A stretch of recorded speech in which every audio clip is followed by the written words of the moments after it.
This is my free-to-play tier list. I'm going to do a video about it. I'll leave the link in the description below, but I'll give you a quick glance. Today we're discussing underrated units. Maybe not underrated, but underplayed.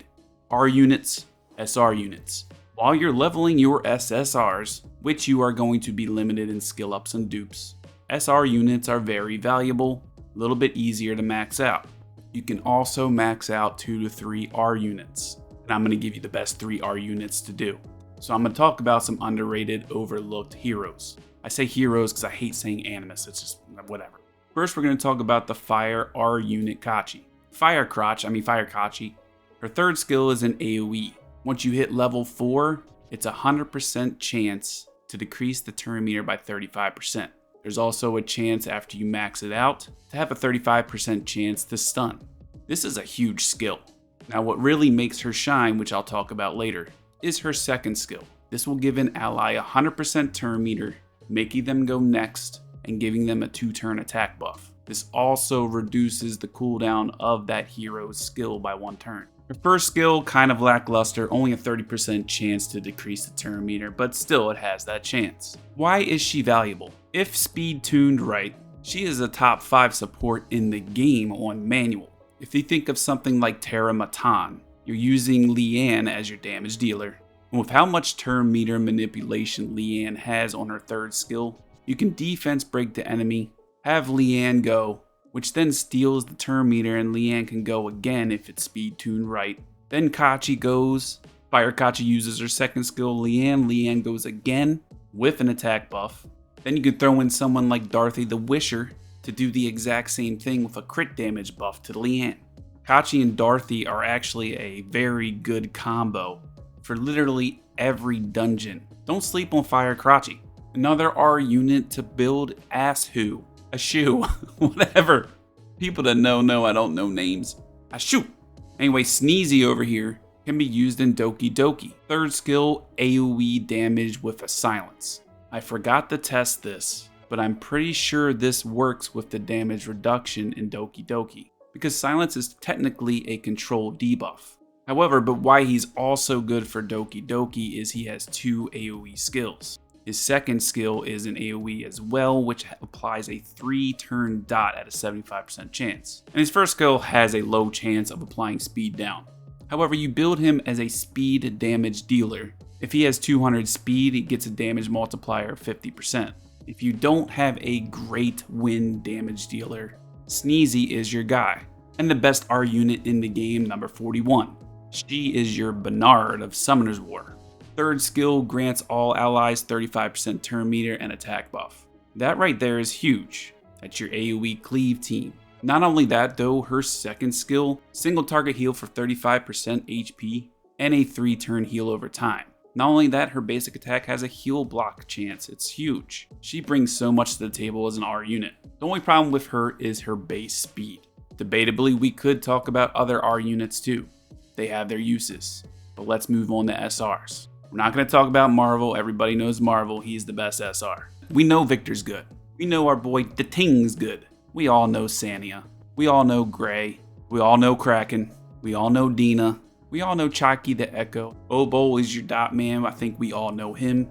Let's talk about my girl Darthy the Wisher. We talked about her earlier with Fire Kachi. She's definitely underrated, overlooked. Her third skill is a crit rate buff and a life leech, while also cleansing 1 debuff. You are going to want to build her with 70% crit, because she gives a crit rate buff of 30, but she also then cleanses 2 debuffs. But you build her for a YOLO manual comp anyway.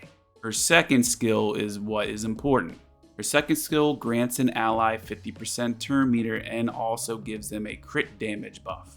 And also again reduces all skill cooldowns by 1 turn. If the effect crits, then the turn meter doubles. So you build her with high crit, gives your damage dealer another turn and a crit damage buff. So now your damage dealer has attack buff and crit damage buff. And by that time, your damage dealer's ultimate's probably already back up, because both these supports have a reduce of skill cooldown. You just have to make sure you speed tune your team properly. In auto, it can be done technically. Once the game comes out, I will show this a little more in depth. But on manual, you can do this 100% of the time. The only reason it gets weird on auto is how Fire Kachi and Dorothy use their skills in priority.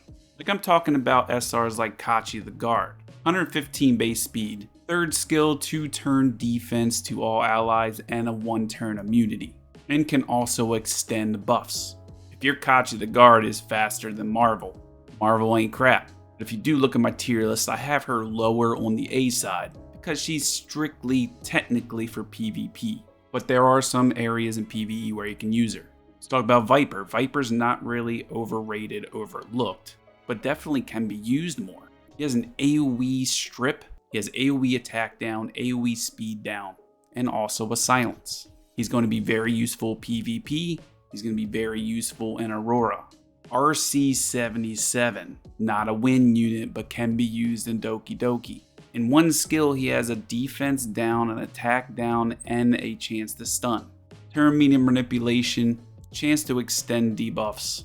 Could be used in Aurora, but I would only build him for Doki Doki.